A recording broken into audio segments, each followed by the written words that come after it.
All right, everyone. Welcome once again to the Faces of Business. I am your host, Damon Pistolka, and I am excited for our guest today because we have Paul Jackson with Method CRM or just Method. But Paul, welcome. Hey, super excited to be here with you. Yes. Well, today we're going to be talking about increasing efficiencies with workflow automation. We're going to be talking about some of your background work with products that interface with QuickBooks, and now what you guys are doing at Method is some good stuff.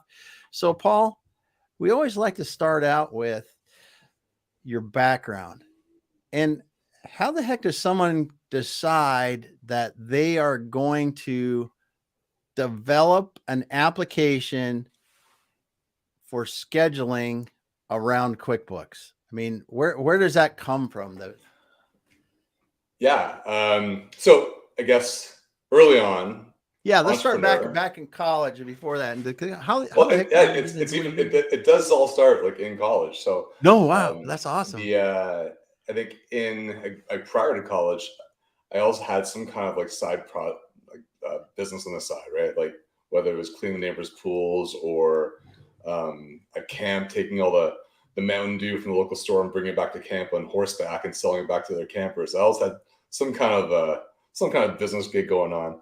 Yeah. Um, I started a lawn care and landscaping company when I was in high school, and ended up cutting like 130 lawns a week and employing Wow. a bunch of my teammates or classmates, paying $10 an hour to cut grass with me. But it became a real business. It paid my way through college, Wow. um, and I think I learned a lot about hard work and process. But when you have 130 lawns a week and you're billing that at the end of the month, actually you need some kind of like system to Yeah. to do it. So like I had like all these spreadsheets going on, Yeah. and I kind of figured something out. And then when I was graduating college, or my last year, I was I was in finance. Like I was at Queens in Kingston, and so it spits out a bunch of suits. All the Goldman Sachs kids, McKinsey kids come from like the program that I was in. And that was what Oh, wow. that's what I was supposed to be doing There's is high wearing a suit. expectations of where you're going to go. Yeah. That's I realized in my last year, this is not what I want to do. I don't want to be a suit, and I decided I was going to start a company, my own company, and it just made sense that I would kind of automate what I had uh, kind of jerry rigged together uh, through college for service businesses. So help all services business with the problem that I had, and that's where I started. I actually ended up not graduating on time because I started this business up Yeah. while my last year, and I had to do a victory lap and stay in college for an extra year just getting this thing off the ground. So that business grew to about 25 staff before we ended up exiting to a private equity company. And I learned a whole bunch of things along the way. But Mm-hmm. but didn't start off. So back to your question on like, how do you get to scheduling software for QuickBooks? So that didn't start off with QuickBooks. It started off with just regular landscape maintenance software, and Oh, uh, and there was this one customer who one day said, you know, if QuickBooks just did this, I wouldn't need you guys. I thought that's a really interesting thing, right? Like, what if is that a competitive problem? If QuickBooks one day did scheduling software for landscape, no, they're not going to do that. But if that's really what he thinks is important, then what's the next best thing? And back in those early days when you're an entrepreneur and you're just kind of figuring things out, you burn mm-hmm. those 120-hour weeks when you have an idea, and I did Yeah. that for a couple of weeks. So 240 hours later, I had this working prototype where the software we had bolted on to QuickBooks, sucked all the customers out of it.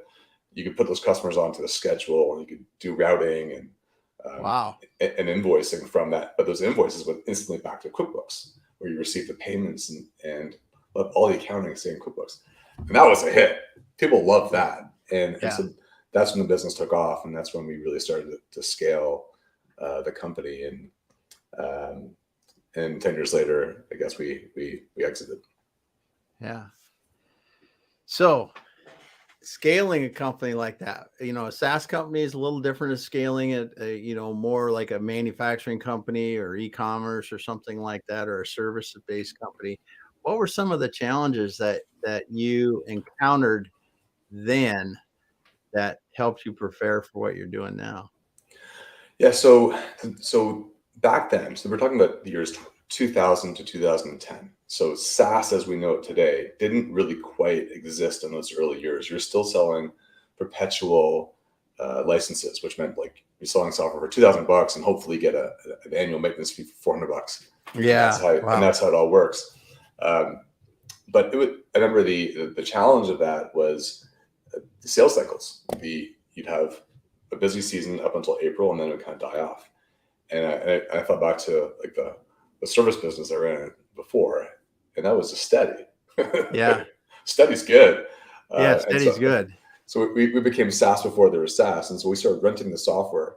So it would download a password every month, and that would basically be desktop SaaS before there was online SaaS. And that helped the business eventually scale. But there's a valley you got to go through, because in software you have a lot of upfront costs to build the software out, and the sales, the cost of marketing and sales is a lot upfront as well. And with SaaS, you get paid gradually and slowly over time. So with perpetual licenses, the old software days, sales, marketing, big upfront cash payment, paid off. Use the profit to buy your next customers. SaaS, you can't do that. So that's why you see a lot of VC capital going into SaaS companies, because it is an incredibly hard company to bootstrap. Very, very hard. Yeah, that's a great point, because like you said, you have to do all the development up front, or a lot of the development, at least for your MVP up front. And then you got to do all that marketing and all that sales effort just to get your monthly SaaS payments to come in. Whereas before you had a bigger lump sum payment that would come in and help to pay a lot of those costs. So you could sink millions of dollars into something before you start getting hundreds of thousands of dollars coming back on a monthly basis. But once you get there, the company's incredibly valuable. It's just very few companies get there, and most have to raise capital, give up a bunch of equity in order to actually make the cash flow work. Yeah. But it's an interesting business. Yeah. That's a great point. And I hadn't had someone say that before on the show, because it really hard to bootstrap in the beginning if you're going to get all the upfront. Yeah, it was also hard the second time around. So we got acquired in 2010, and then we sat around a boardroom. We thought, okay, well, what do we do next? And we thought, what's the biggest problem that our software company had? And we got down to the point that a lot of companies, they start off using the software, and then they scale themselves. They grow, and they outgrow the software, just because every business is different. You can't make a one-size-fits-all software and not have people scale out of it. And we thought, how do we solve that problem? We sat around for a while. And we thought, well, what if the software is malleable? What if like they can make their own features in the software? What if they could use 90% of it, but then change 10% of it to be whatever they need? What would that look like?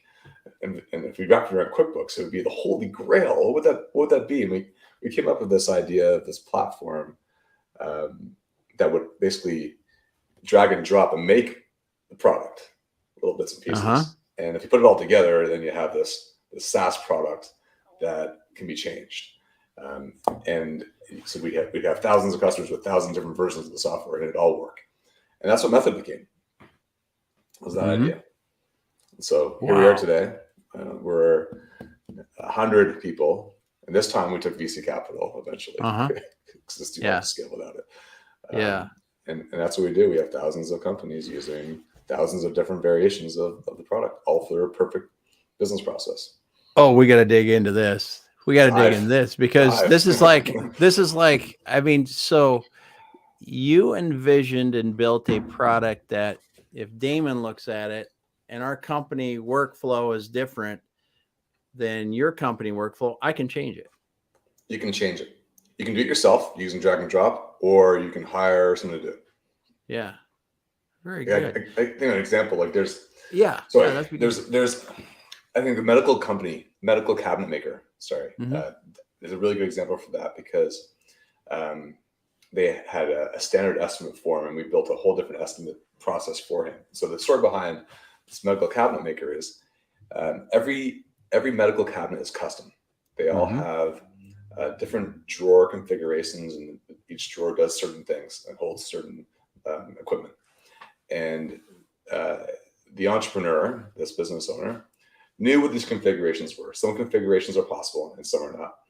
And the estimation process was very, very hard for him to let other people do. So he was doing all of it. And up to the point where he gets around 10 employees, that's okay. They're around 10 employees, cannot scale his business anymore. He has plateaued in sales. He's a backlog of estimates that he's trying to get out. Hasn't been able to close the sales anymore because estimates are going faster from other competitors. Yeah. Calls us up and says, "Hey, how can you help me here?" So we just built a process out which had all these rules of which cabinet configuration is going to work, which count, and then he had other staff doing it from that point forward. Not him. All done the exact same way according to these rules, and all those estimates flow back into his QuickBooks. And that cost us probably cost him $2,000 to have that done. And so anyone who's built custom software knows that like that's super cheap. Anyone who's not had it done before, it might sound expensive, but the ROI is just massive on something like that. Yes. Well, and when you look at something like that, and if you could somehow embed that into an e-commerce website where your customers could configure online, get the price, pay for it, and do what they want to do, you've created a pretty good machine. and we do that with like customer portals. So people have their customer portals log in and customer self-serve and do, whether it's dog walking or pool configurations or what, like you name the business, we have them under our umbrella, and we just help them really help the entrepreneurs scale themselves. So the things that they used to do and they hold dear, they now allow customers or their own staff to do and scale their businesses. Yeah. Yeah. I've seen some of these, when we look at, I've talked to people like Christina Harrington with Gen Alpha Technologies. They do for like, a large OEM equipment manufacturer, like a street sweeper manufacturer, right? So they're going to make hundreds of these things. They got them all over the world. They get people that do it, and it's all database on 3D models, and they can go down into, I need this gasket in this piece. It's kind of cool, but it's really, really, really incredible to hear you talking about something that is a simple application for the person down the street that's making something like these cabinets. Because I've been involved in businesses where we make different kinds of metal enclosures, like not UL. Some of them actually were UL based, but some of them weren't. But it's like, okay, it's configured this size and it has a lock on, or it's got 2 locks and it's got some different things. This would be awesome for that company, because now it's just, and to be integrated with QuickBooks would be crazy cool, because you can manage all the financial pieces of somebody buying and you have all the items from the QuickBooks item list, the customer who the estimate is going to, and then you convert it into an invoice eventually when the customer accepts. So it all just flows without double entry. It is the holy grail, more or less, that we had sought out years ago. Yeah. So what's some of the most interesting applications you've seen? There's a whole bunch. I'll give you another simple one. So a guitar pick company. The entrepreneur, the CEO, they're selling guitar picks, and they're scaled way beyond 10 employees at this point. Mm-hmm. But she does all the payments still.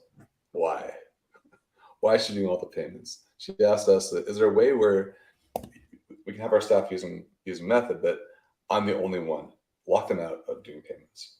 Yeah, we can do that, but why do you want us to do that? Well, I have staff, they always just screw it up. Like certain customers need to be on ACH, and certain customers need to be on credit card, and above a certain amount, it needs to always be ACH no matter what. We're like, okay, well, these are just rules. So we could just make a button that changes based on the amount and the customer, and then her world just changed.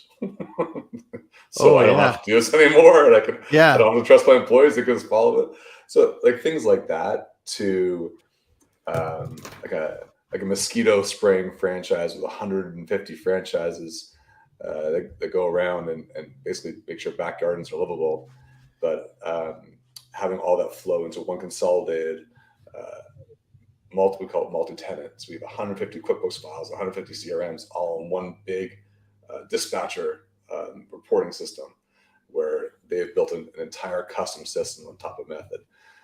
It's really just from the guitar pick company to the mosquito company. Like there's a lot in between.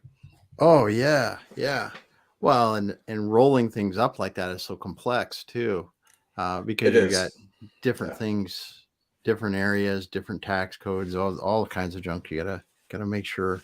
But that's the guitar pick though is it's like death by 1,000 cuts, right? Right. Just because I just hate doing this, but I'm the one I hate doing, but I gotta do it. And you said, well, we can just make rules. I bet they were just jumping up and down when you did that. I think that customization cost them $300. Yeah. Yeah. Which of course the ROI is crazy. I mean, she could have done it herself, but it was pretty easy for us to kind of do it for her. Yeah. Yeah. But yeah, just examples like that, like any little workflow where the entrepreneur, the key person in the company, is still the bottleneck for growth. Just to write down those steps that they're doing and figure out how do you automate them. That's I think what we do best. And there are, like you said, it's a death by 1,000 cuts. There's probably every company has 100 guitar pick payment scenarios within them.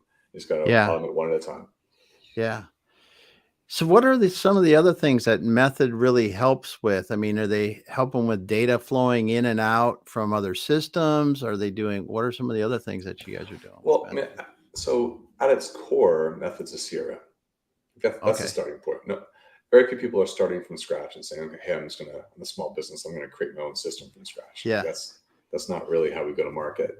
So we started with CRMs. The CRMs are, well, let's explain the acronym. So it's customer relationship management, really contact management. So track conversations, to-dos for a customer or a potential customer, we call them leads, and share that across everyone who might interact with that customer. So one shared 360-degree view of a customer. That's really what CRM is at its basic core. But then you, on top of that, you can have a pipeline. So a pipeline is where you have possible sales of leads down to like highly qualified, where it looks like you're going to be able to get a quote out to them. So like almost closed to closed. Yeah. You're tracking your whole pipeline and make sure that you are directing your sales team to work on the highest value, highest potential accounts throughout a month. And that really, like, each stage of the pipeline is full. So you don't have a big gap in sales too much down the line. So it's another big thing that really any CRM does, but we help them with. We have a good proposals system, so you can do engagement letters, which allows usually professional service companies to send out an engagement letter, which is kind of a contract and estimate all mixed into one, and the customer can accept it, sign it, pay for a down payment, and then kick off a recurring payment every month, which just gets sent back to the company. Of course, people change it, customize it to suit their needs, but it's a lot better than sending Microsoft Word documents to customers and hoping that they pay. It's kind of earth-shattering when those payments just start coming in automatically. Yeah. That would be a very handy thing for a lot of companies, I'm sure. Like you said, professional services companies, where they do have those kind of agreements that you have to do for CPA firms, accounting firms, and other like engineering, things like that, where they can do those things. So when you see this happening now, the way that you're integrated into QuickBooks, and you look at other standalone CRM systems, what are some of the things that you see the benefits of having this integration? You talked about a couple already, but I'd like to highlight those. Yeah, I think if you look at traditional CRMs, they're really good at what they do. The like whether it's emailing a email campaign Yeah. or tracking your pipeline and whatnot. And some do integrate with QuickBooks. They might post a lead over. That's maybe the extent of their integration, but they can put a little QuickBooks check on Yeah. their feature list.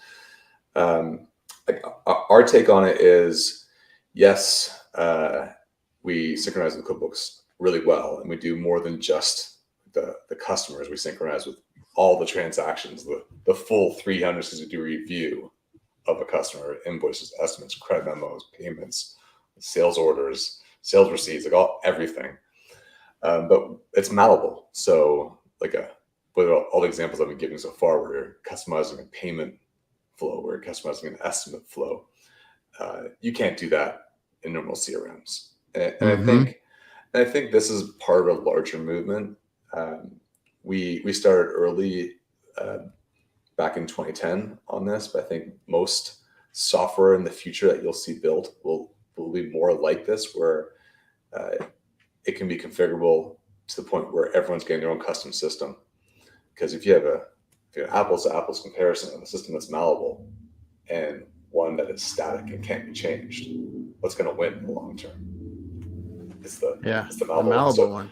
Yeah. So this is the future, is really this malleable software. We call it no code software. Yeah.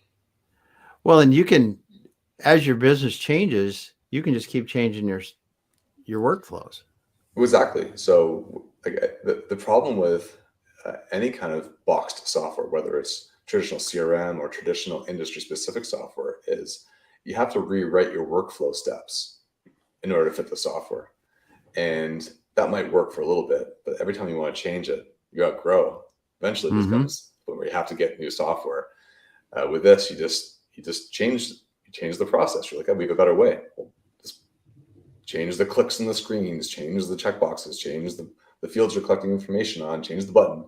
So now it matches your new workflow stuff. You never have to conform to someone else's way of doing the work. You do it your way. Yeah, yeah, and this is awesome because when I used to be involved with manufacturing companies, and we would put ERP, enterprise systems, in. I mean, you do it their way, or you pay $1 gazillion to have them customize your stuff that is going to be obsolete at the next update, or it's going to cost you another $1 gazillion to get it updated at the next update, and then you're just not changing after that. You're stuck with what it has. It's like SAP, right? It's like, this is SAP for small business. Yeah. So cool. So cool. So as you're doing this and you see this malleable software, whatever, use the right word there. Where do you see this going? I mean, because it's really an interesting concept to be able to go, okay, now what do we do? So for us as a company, where do we see our company going? This around your kind of software, what are some things that you see people starting to use it that you go, wow, I didn't really think about it, but it's a cool direction for somebody to take it? I think the opportunity for us to help more companies to make it easier for them is to offer more and more industry specific templates. I mentioned proposals for nonprofits, so for the professional service. We have a donor version for nonprofits. We have a field service version for service companies, but really getting more and more fine-tuned, more and more industries will help them start off further along. So I think that's where I see us taking it. And also, I think that's probably where the industry of like the software industry will take it. The more pre-configured templates that can then be customized, the better. It makes it easier on the small business looking to adapt and take on new software. Yeah. Now you, in this business, you guys have scaled a lot in the last few years, right? So you're up to how many people now, and what was it like 5 years ago compared to what it was now? It's different, right? So we're 100 staff now. I think I think there's a few steps that Yeah.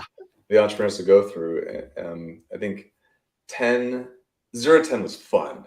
It's a Yeah. really fun, like just high energy. Everyone's around you. Like you can observe everything. You can things can fall off. It doesn't matter. It's just part of the fun. Getting to Yeah. 20, the entrepreneur has to really learn to scale themselves. And then 20 to 40 is horrible. I remember that being just the hardest time because that's where you need scaffolding. You need to bring in people from the outside and have some adult supervision for a company. It's really hard to do that yourself without having some senior leadership because the people you're bringing on don't get to be with you as much anymore. They Yeah. can't learn through osmosis. They need to learn from leadership, and that's where I, as a leader, had to go from doing and building to leading, and that was a transformation for me to go through. I think 40 to 60 was fun again because I figured that part out. Like so now, okay, now I'm an executive leader. That's not so intimidating anymore. Yeah. And then 60 to 80 was tough again. That's where like HR becomes a big deal.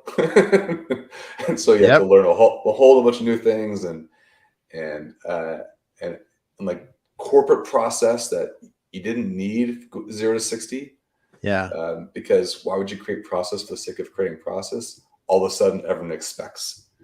And then 80 to 100 has just been fun again. It's just like Nice. it feels like being at like 10 employees. You're scrappy again. You're moving fast again.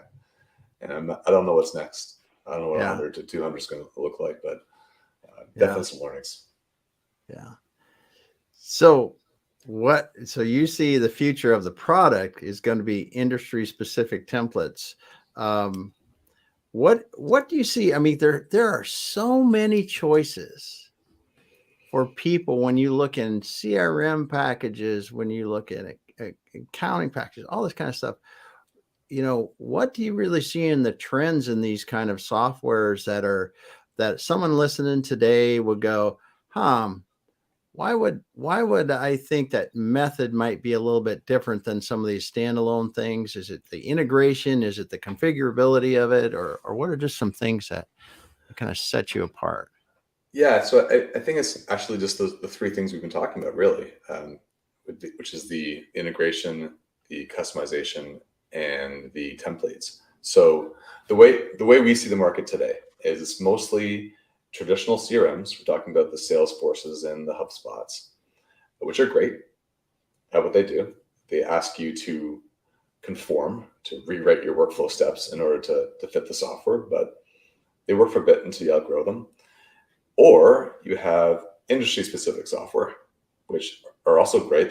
They take you most of the way there. Again, you're reworking workflow steps in order to fit the software. You might need a CRM on the side. Typically, the industry specific software doesn't have much of a CRM. Mm-hmm. So you're integrating, kind of Frankensteining that CRM together with your industry specific.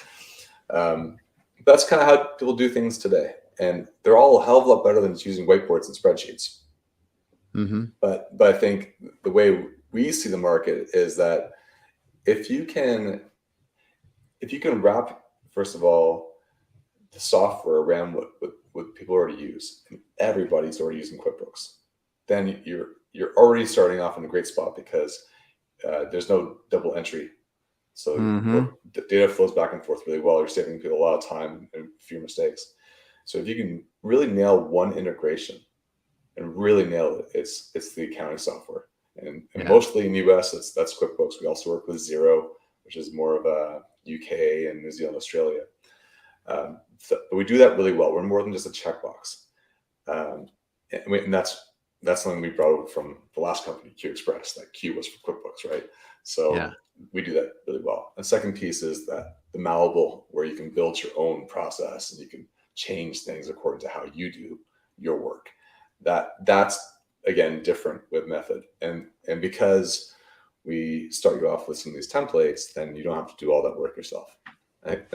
And that's how we see the future of software is kind of our model. We won't be the only ones doing this, but that's fine. I think it's just helping as many small businesses as possible. And the more we educate the market, this is a better way, then the more small businesses get helped. So that's really the lay of the land as far as I see it. Yeah. Well, and if you give somebody the best Swiss Army knife, they have the best end result, right? So, and that's really it. There can be a lot of other people, but you've got a lot of road ahead of them as far as developing this kind of product that is, as you said, malleable, it's flexible and tightly integrated with their accounting software. Yeah. So what are some of the fun new industries that are using Method that you go, I would have never thought that they would be using it? I'm not sure they're fun, but we had a big splash of vape companies for a while. That was Oh yeah. that was a little bit surprising. Yeah. I really like one of the franchises that signed up recently and added, I think, 40 or 50 franchises to Method and built out a whole franchise system. And Wow. they're a garage, kind of a garage makeover. Turn your garage into like your man den kind of garage outfit, and make this really sweet configurations and just turn your garage into a beautiful space.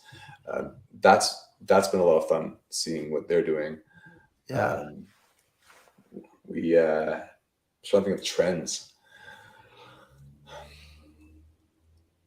I think we're seeing a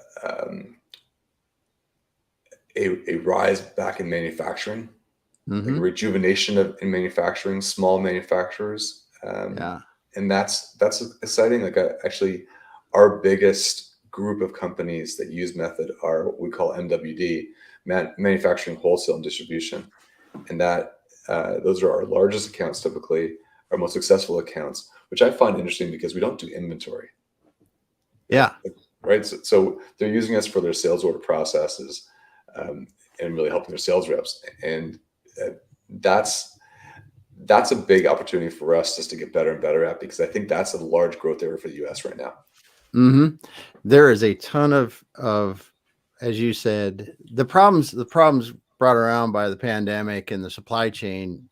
You know, I mean, let's face it. We weren't used to, at least in the US, of going to the grocery store and not having stuff, or not being able to buy something that we wanted on Amazon for 4 weeks because it was always there prior to that.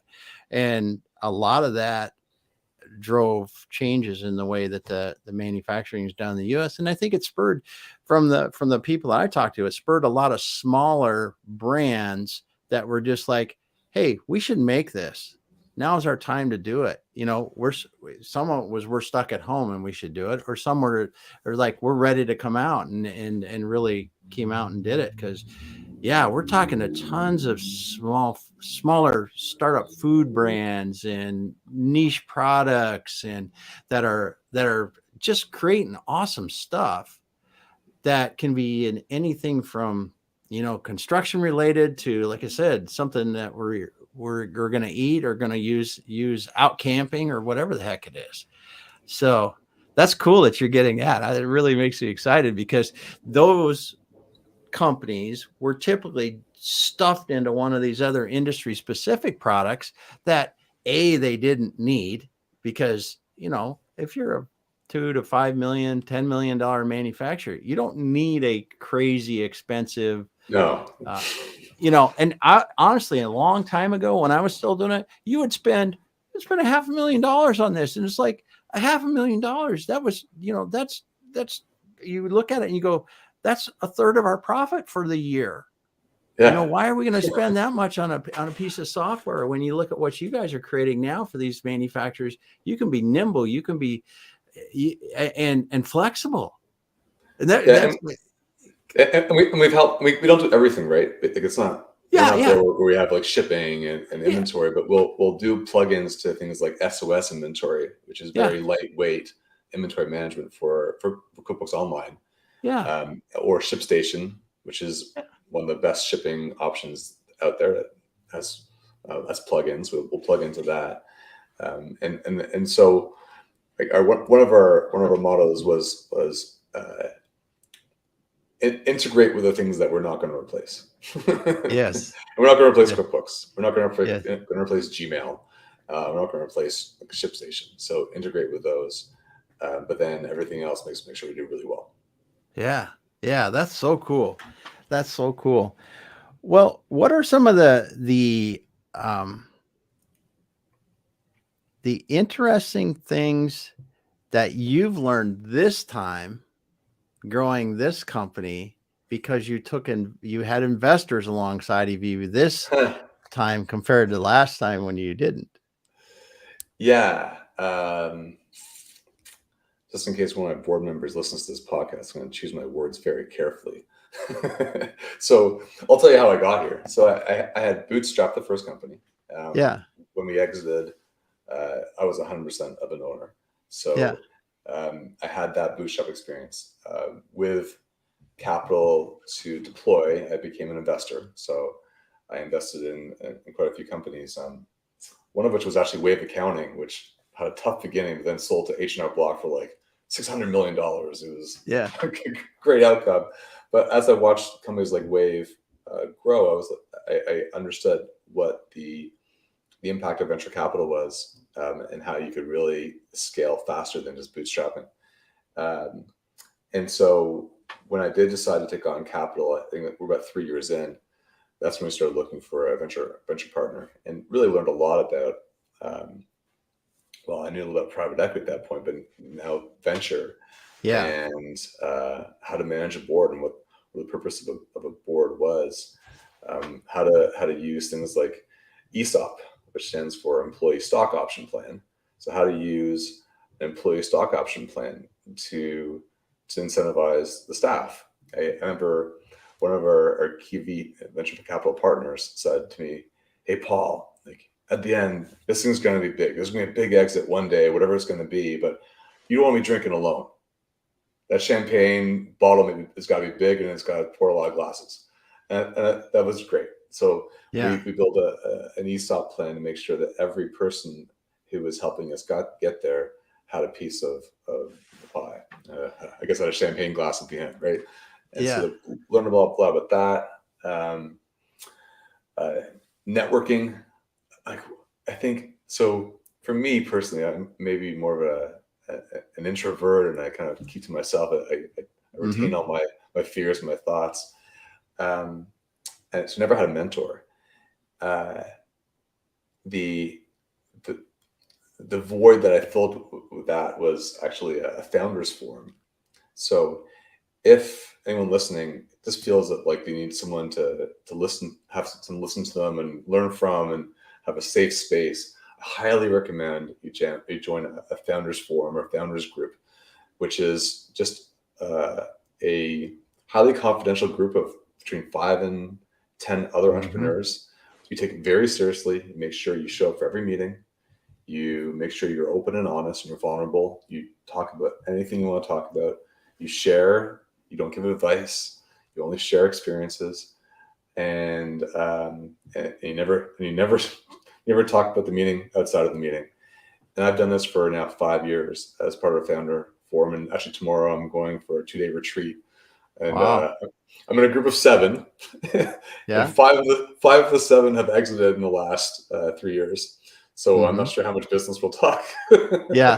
But it's an incredible experience. I've learned a ton from other entrepreneurs, but it's by being open and honest with the founders forum. So I recommend that to anyone listening.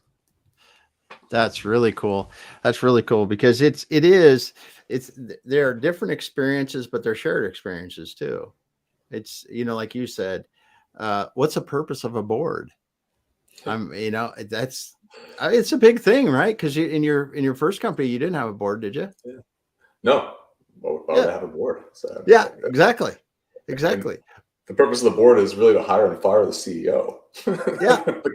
That's pretty much their existence, and to kind of watch over their investment. But that is the purpose of a board.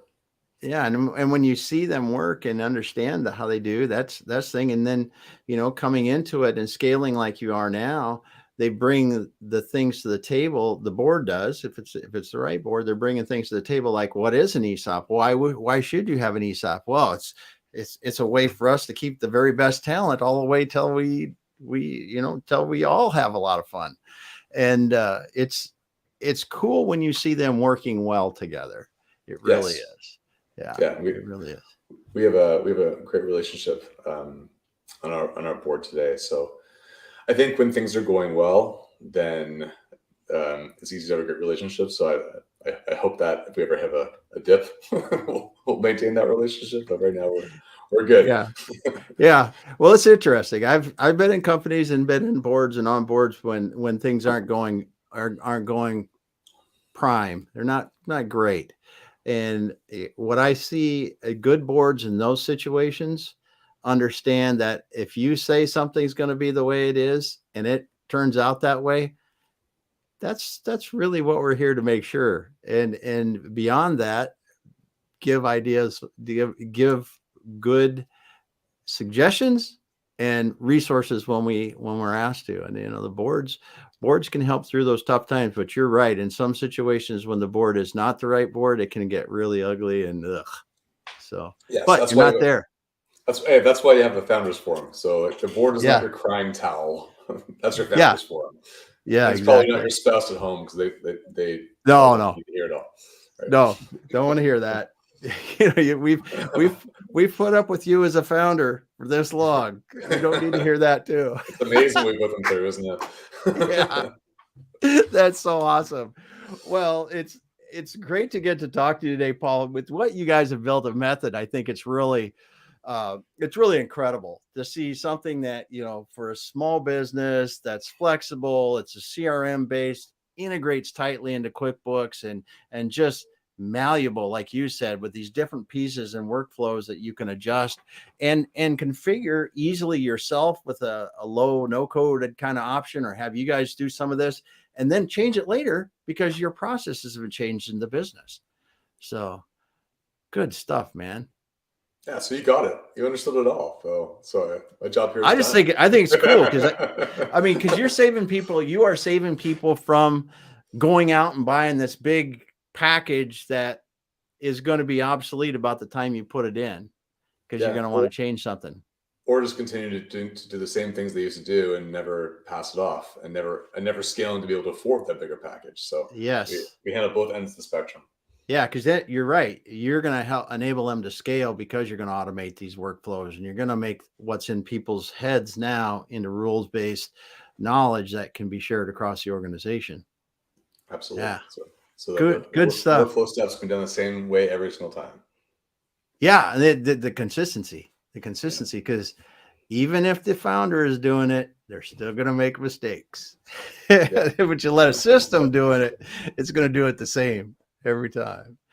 But thanks so much for being here, Paul. If someone wants to learn more about Method, where do they go to find out more about Method? They can go to our website, method.me. Method.me. They can also, there's a URL. So it's method.me/faces of business, faces of business, where we have a process evaluation that can help people. Nice. Also, we'll drop that in the trial. Yeah, we'll drop that in the comments too, so people see that. So thanks so much for being here today. Again, we've got Paul Jackson from Method. We're sitting here talking about increasing efficiencies with workflow automation. He was explaining all the cool stuff about Method and the configurability of it and how it's malleable and how it tightly integrates with QuickBooks so that you can get more work done and standardize, automate, and make your company more efficient. Thanks for being here today, Paul. Thanks for having me. All right. Well, hang out just a moment. Thanks everyone for being here. Deo, thanks for being here. Helicon, I don't know, dude, or gal. I don't know your comments. I don't understand, but have a great day. Talk to you later, everyone. Bye.